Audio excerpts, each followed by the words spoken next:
Hi there, I'm Vincent Boss and I provide dating and self-improvement advice.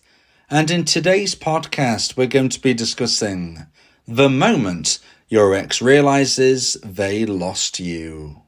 I provide audio coaching for breakup recovery, trying to get an ex back, attracting someone new, and life coaching. Visit www.dateme.tips for more details. Please check your spam and junk folders if you are expecting an email from me. So now let's get back into today's podcast, and today we are discussing the moment your ex realizes they lost you. So if you have been dumped and want to try to get your ex back, you will likely wonder how your ex would react if you no longer cared. In today's podcast, I'll be discussing 3 points to consider about the moment your ex realizes they lost you. So let's get straight into this, and point number 1 is, when is the moment? So first of all, we need to discuss, when is this moment? When is this moment when your ex-dumper is going to feel that they've lost you? When we consider the actual situation at hand, they've made a decision to end your relationship. They made a choice to become the dumper. So with it being their choice, you could argue that they don't mind losing you because that is the decision that they ultimately came to. They came to a thought process that they believed that they would feel more fulfilled moving forward on their own path without the relationship you two were in. But what we have to consider is that even though your ex-dumper decided to end the relationship, even though it is true that they were the ones that severed the tie, you could say, between you, they still likely believe that you are on their team. They still likely believe that you want them. They still likely believe that if they change their mind, you would be waiting there for them. And this is where the paradox comes in, because if you want to try to get your ex back, you ultimately need to get to a position where your ex-dumper believes you have gone. They need to believe that they have lost you. Because whilst they believe they've got you, even though right now they don't want you in a relationship, then this will mean that they feel comfortable in that scenario and therefore less likely to actually want to reconnect. So it is a bit confusing, but we have to consider these points. We have to understand that if you want to try to get your ex back, your ex needs to believe that you're not waiting for them. So when we consider point number 1 about when is this moment, when is the moment that your ex realizes that they lost you, this is the moment that you've done a good enough job to convince them subconsciously from afar that you are no longer waiting for them. So how can we do this? How can we move forward in a position where, as a dumpee, you can persuade your ex-dumper subconsciously from a distance, from afar, to believe that you have gone? And this will be down to your behaviour as a dumpee. So if we consider your main 2 options, you can either chase your ex, or you can either never contact them again unless they contact you first. Now, generally speaking, I do suggest that dumpees should follow that path. The path of never contacting their dumper again unless their ex contacts them first. However, there are some caveats to that rule. There are some exceptions, but we're speaking generally here. Now, if you decide that, no, I don't want to do that, I don't want to go down that path, I want to try and persuade my ex to remember the good times and to realise that we were good with one another. Okay, if you decide to try and chase and persuade your ex, or maybe you think, well, no, I'm not persuading them by saying that it was all good. I know it wasn't good, but I'm going to beg for forgiveness. I did wrong. Now I'm going to beg, I'm going to chase, I'm going to plead. Whatever you decide to call it, if you are contacting your ex after you were dumped, after the dust has settled, you are chasing your ex away. I've never known an instance of where you can chase somebody towards you. Think of it like that. If you keep pestering your ex, and trust me, that is what you're doing once the dust has settled. Once the breakup has been concluded, once everything has been said, once that dust has settled, if you are continually reaching out to your ex via message, call, waiting outside where they work to grab a word, knocking on their door where they live, whatever it is you're trying to do, once they have concluded, they do no longer want to consider you two together in a relationship. they've listened to what you've got to say, they've said their piece for themselves, you've had this discussion, argument, upset, tears, emotion. Once all of this has happened, if they still decide they don't want to be with you, if you keep chasing them, then this is going to push them further away. And that is the case. This is the situation, because we need to move in the opposite direction to that. When we're considering the moment that your ex realizes they lost you, is when you no longer contact them, you no longer chase them, and you maintain this to a level of time where your ex-dumper believes that you've gone for good. Now, this time will be different for each individual person. Sometimes a dumper might believe that their ex has gone for good after a month or so of not hearing from them, because they thought, you know what? I don't want to be in a relationship, but I expected my dumpee to chase me. I expected them to reaffirm my value, and they haven't, and it's been a month. I think they've gone for good. However, some dumpers will be thinking, no, my dumpee, they're going to reach out to me in probably 3 months. Whilst the dumper still believes that their dumpee might reach out to them, this is when they're still going to be believing that they have them. So you need to get to that point, which will be different for every person, of when you're no longer contacting your ex, chasing your ex, doing all the things which are going to annoy your ex. You've got to get to that point in time for them to believe that they have lost you and you have gone. Now, there are other things you can do as well. For instance, you can make new connections, date new people, experience new things.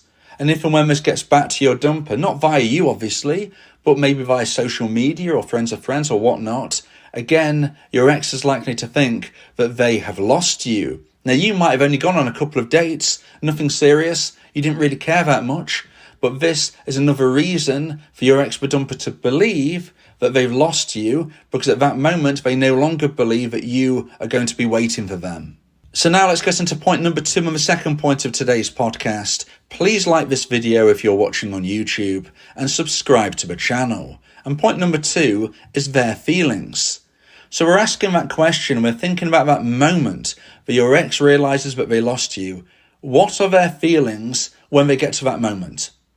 Now, although we can't say for certain how anybody feels, okay, there's no guaranteed way of specifically saying this person definitely feels this. What again we can do is look at the generalized thought process. And after doing this job for many, many years as a relationship coach, breakup coach and life coach, I can certainly say there are patterns. And what happens when most dumpers believe that their dumpee has gone for good and that they've lost them is that they then start to crave them.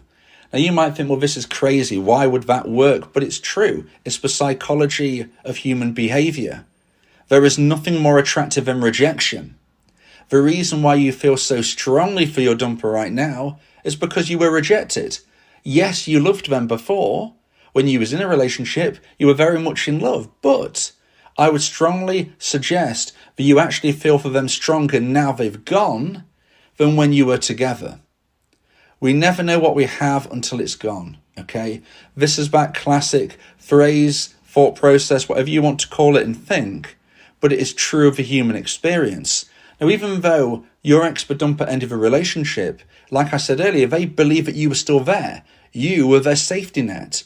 So when they truly believe you have gone, then in essence, in their subconscious, they are believing that you have rejected them. Now, that might sound crazy to you, but it is true. Subconsciously, they will feel that you have rejected them as soon as they believe you have moved forward with your own life. Some people might refer to this as moving on.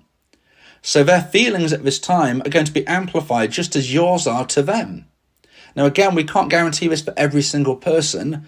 The circumstances will dictate exactly how this connects with you and your ex. But generally speaking, when they believe they've lost you, their feelings will multiply. As I said, there's nothing more attractive than rejection. We feel that pull towards something that we can't have. If we can't have it, then we want it even more. And this is likely the feelings your ex-dumper is going to be going through when they get to that point that they believe they've lost you.